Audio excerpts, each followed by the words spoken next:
Assalamualaikum warahmatullahi wabarakatuh. Bagaimana kabar adik-adik? Semoga kita semua senantiasa dalam keadaan sehat walafiat. Pada video kali ini kita akan membahas mengenai meneladani dakwah Wali Songo dalam penyebaran Islam di Indonesia. Kata wali berasal dari bahasa Arab, suatu bentuk singkatan dari kata waliullah yang artinya orang yang mencintai dan dicintai Allah Subhanahu wa taala. Dan kata songo merupakan bahasa Jawa yang berarti 9. Sehingga Wali Songo yakni 9 orang terpuji yang dicintai dan mencintai Allah. 9 orang wali tersebut diantaranya ada Sunan Bonang, Sunan Ampel, Sunan Giri, Sunan Gresik, Sunan Kudus, Sunan Gunung Jati, Sunan Kalijaga, Sunan Derajat, dan Sunan Muria. Yang pertama ada Maulana Malik Ibrahim atau biasa kita kenal dengan Sunan Gresik. Diperkirakan Maulana Malik Ibrahim datang ke Gresik pada kurun waktu tahun 1404 Masehi.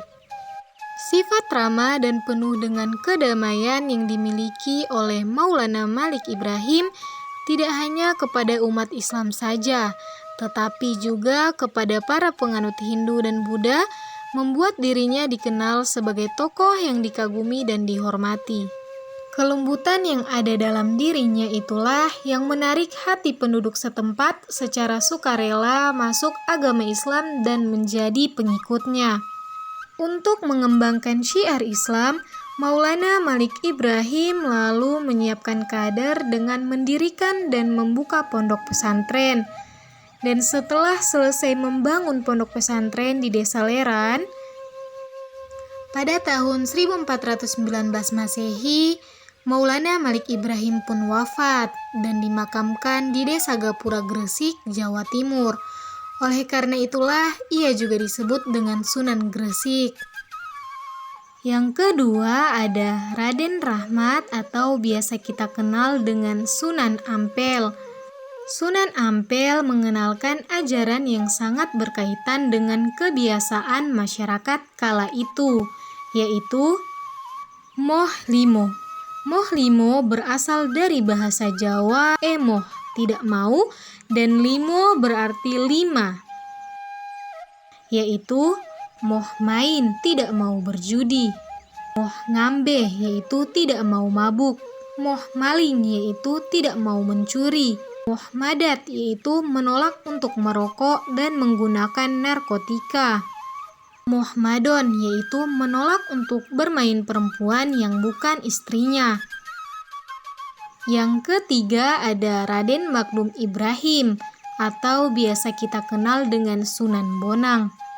Nama Sunan Bonang diberikan kepadanya karena salah satu media yang ia pergunakan untuk berdakwah adalah menggunakan alat musik tradisional, yaitu gamelan, dan salah satu instrumen musiknya bernama bonang. Dengan strategi dan media dakwah tersebut semakin banyak masyarakat yang menjadi pengikutnya, sehingga lama-kelamaan Raden Magdum Ibrahim lebih dikenal dengan nama Sunan Bonang. Keempat ada Raden Kosim atau biasa kita kenal dengan Sunan Derajat. Dakwahnya dilakukan dengan menyusuri pantai utara Jawa. Sepanjang perjalanan dakwahnya, Sunan Derajat bertemu dengan masyarakat penganut Hindu-Buddha dan berdakwah secara langsung.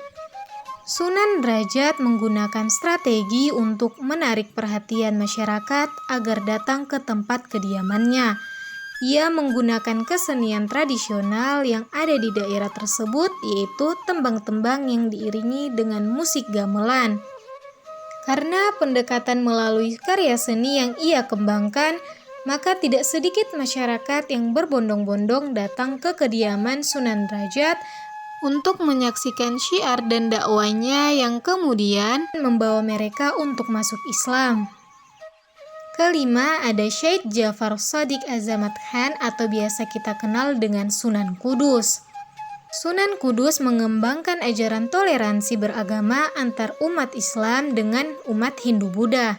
Sebagai bentuk penghormatan kepada umat Hindu, pada saat Hari Raya Idul Adha, Sunan Kudus tidak memperbolehkan umat Islam untuk menyembelih sapi, hewan yang dianggap keramat dan suci bagi umat Hindu. Hal tersebut rupanya justru menjadikan masyarakat Hindu menjadi bersimpati, sehingga mereka benar-benar segan dan menaruh rasa hormat kepada Sunan Kudus.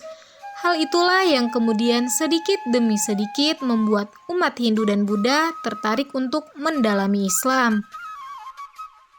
Nah, bagaimana adik-adik? Sampai di sini sudah paham dengan pemaparan 5 wali songo itu? Jika sudah paham, mari kita lanjut ke video berikut.